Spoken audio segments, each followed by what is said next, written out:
আসসালামু আলাইকুম। ইশরাক হোসেনকে নিয়ে কথা হবে। মাননীয় মেয়র, কেমন আছেন আপনি? তার আগে একটু কথা বলতে চাই, ওনারা কেমন আছেন? মানে কিছু বুদ্ধিজীবী ইউটিউবার আছে, বিভিন্ন চ্যানেলের সাথে জড়িত, ওনাদের পিছনের মধ্যে না আগুন জ্বলতেছে, পোড়া গন্ধ ভাই চারিদিকে ছড়ায় গেছে। কারণ ডক্টর ইউনূস স্যারের সাথে কেন তারেক রহমান সাহেব হাত মিলাইলো, এ হাতটা কেন মিলাইলো, এতেই তাদের পিছনে জ্বালা পোড়া শুরু হয়ে গেছে, ধাও ধাও করে জ্বলতেছে, সহ্য হচ্ছে না। তাদের একটাই কথা, বিএনপি হেরে গেল হাত মিলাইয়া, নাহলে বিএনপি আদায় করতে পারত ডিসেম্বরে নির্বাচন।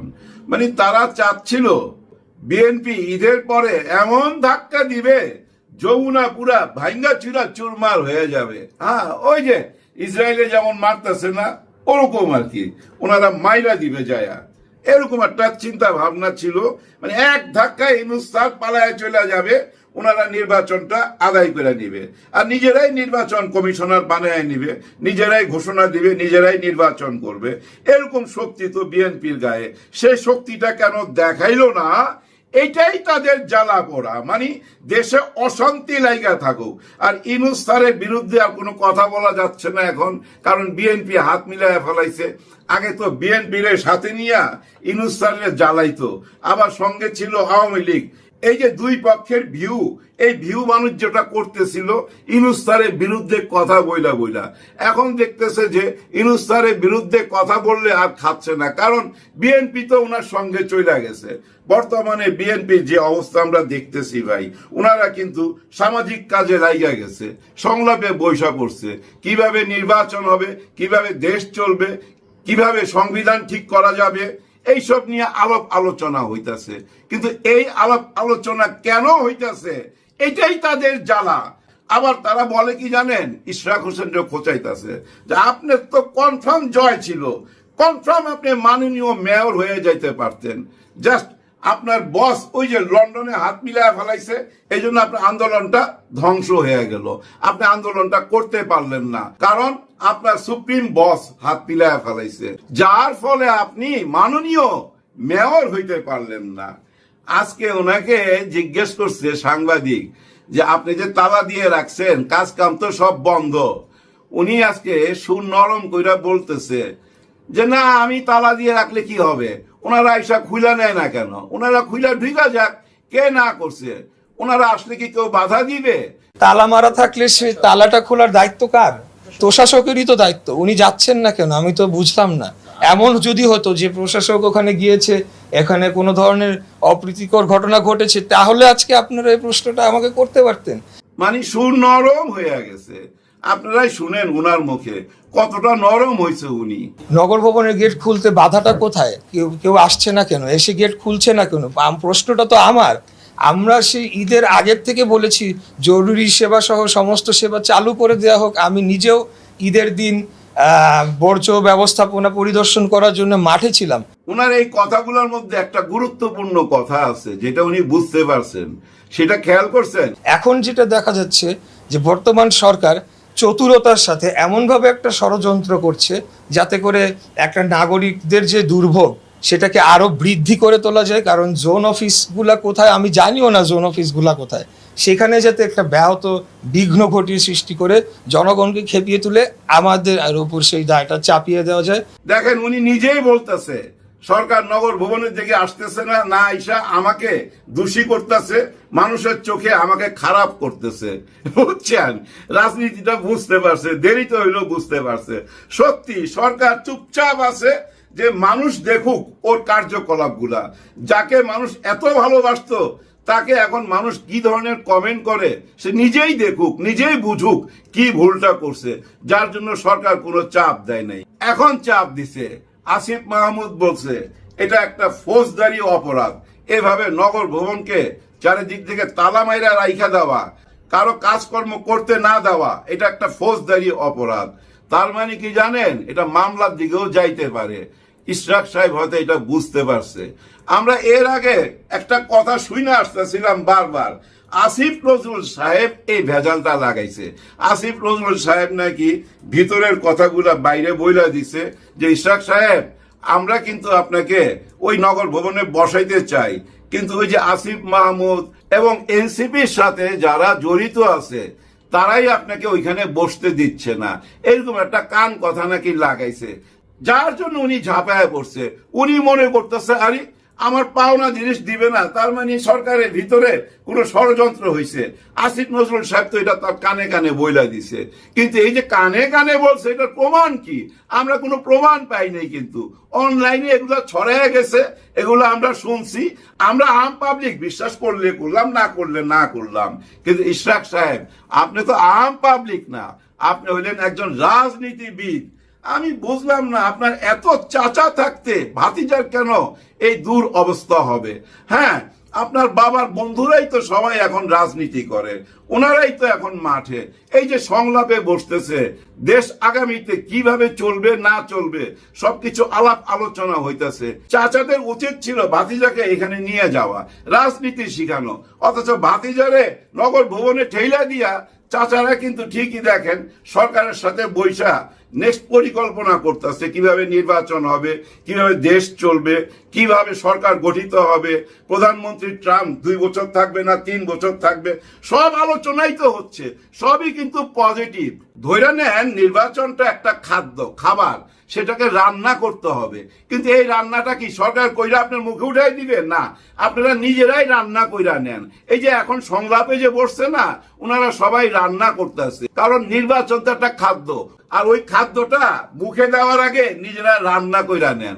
ইউনূস স্যার ঠিক কাজে লাগাই দিছে যে দেখো ভাতিজা, যদি দেশ চালাইতে চাও আগে সংস্কারগুলো করতে হবে, এই কাজগুলোর সাথে জড়িত হয়ে যাও।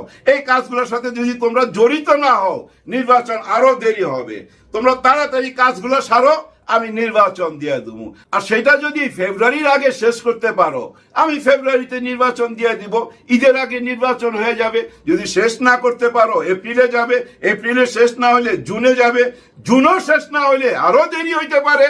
এইটুক তো বুঝাই দিছে, এইটুক বুঝাই দেওয়ার জন্য কিন্তু একটা শান্তি বিরাজ করতেছে, কিন্তু এই শান্তির মধ্যে অশান্ত হয়ে উঠছে। ওই যে দালালগুলা চাইতেছিল কেউ জানেন?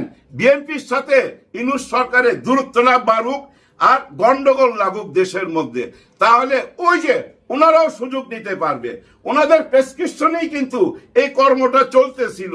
ইউনূস স্যার ঠিক জায়গা মতো বুঝাই দিছে যে দেখো আমার কাছে এইসব প্রমাণ আছে, তোমাদের কার্যকলাপ কিন্তু এইগুলা, আমি কিন্তু মানুষের কাছে এগুলা ফাঁস করে দিতে বাধ্য হব, তোমরা আমাকে হেল্প করো, আমি যা করব দেশের জন্যই করব। এইটা কিন্তু উপর থেকে বুঝতে পারছে উনি, বুঝতে পাইলাই কিন্তু আজকে দেশ শান্তির পথে, আমি বলবো শান্তির পথে। আর ইশরাক সাহেব যেটা কইরা ফেলাইছে, উনি উনার পায়ে কুড়াল মাইরা দিছে। হ্যাঁ, উনি নিজের পায়ে নিজে কুড়াল মারছে, উনি বুঝতে পারে নাই। উনার এত উলার চাচা থাকতে কেন যে ভাতিজারে বুঝাইলো না ওইটাও বুঝলাম না, এবং উপর থেকেও কেন ওনাকে হুঁশিয়ার করলো না যে তুমি থাইমা যাও। হ্যাঁ, তুমি থাইমা যাও। যখনই ওনারা বসছিল তখনই তো আপনার আন্দোলন শেষ হয়ে গেছে, লন্ডনে যখন বসছিল তখনই তো আপনার আন্দোলন শেষ হয়ে গেছে। আপনি এখন বলতেছেন তালা খুইলা কেন ওরা ঢুকে না? আরে চাবি তো আপনার কাছে, 70টা তালা মারছেন, 70,000 টাকা ইনভেস্ট কইরা কি লাভ হইলো? ওই চাবি দিয়া এখন তালা আপনাকেই খুইলা দিতে হবে। তার মানে কি আপনার আশাটা পূরণ হইলো না? না, আপনার আশা পূরণ হবে। এমনও তো হইতে পারে দক্ষিণের উত্তরের মেয়র নির্বাচন যে কোনো সময় দিয়ে দিতে পারে। আসেন নির্বাচনে লড়াই করেন। ওই যে দেখছেন না আপনার সঙ্গে কত মানুষ আসিল, নগর ভবনে দাঁড়ায় দাঁড়ায় জুতা পিটা করলেন, জামাত শিবির নিয়ে স্লোগান দিলেন, ধৈরা আইনা কি জানি করবেন ওইগুলো বললেন, বইলা কত মানুষকে পর করলেন। আপনার মিছিলের পাশ দিয়ে যে রিক্সাওয়ালা যাচ্ছিল বা সাধারণ মানুষ যাচ্ছিল, ওনারাও বুঝতে পারতেছিল যে আপনার এই আন্দোলন সফল হবে না, কিন্তু আপনি বুঝতে পারেন নাই। কেউ আপনাকে কোনো কিছু পড়া দিছে, কিন্তু ওই পড়াটা যে আসিফ নজরুল সাহেব দিছে এটা আমার মনে হয় না। কারণ এটা যদি হয়তো আপনি এতদিনে বইলা ফেলাইতেন যে সরকারের ভিতর থেকে আমাকে মিসগাইড করছে, এটা তো আপনি বলতেছেন না। নিশ্চয়ই আপনার দলের ভিতর থেকে আপনার কোন চাচা এই মিসগাইড করছে, যেটা আপনি এখন মুখ খুইলা বলতে পারতেছেন না।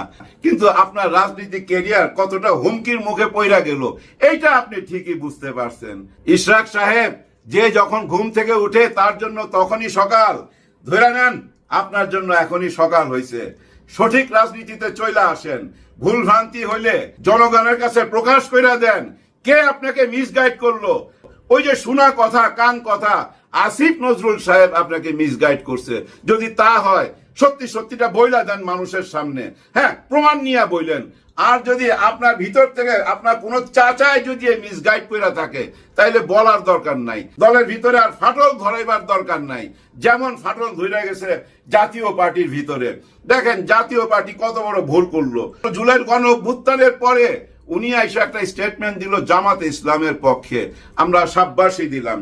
এর কিছুদিন পরেই উনি হঠাৎ চেঞ্জ হয়ে গেল, যখন দেখলো যে বিএনপি ডিসেম্বরে নির্বাচন আদায় কইরা ছাড়বে, উনি এটা বিশ্বাস করছিলেন, লগে লগেই সুর চেঞ্জ কইরা স্বৈরা শাসক বলতেছিল ডক্টর মোহাম্মদ ইউনূস স্যারকে, যারা স্বৈরা শাসক এরা নির্বাচন দিতে চায় না, নির্বাচন দিতে হবে ডিসেম্বরের মধ্যেই দিতে হবে, নাহলে তারাও রাস্তায় নামবে।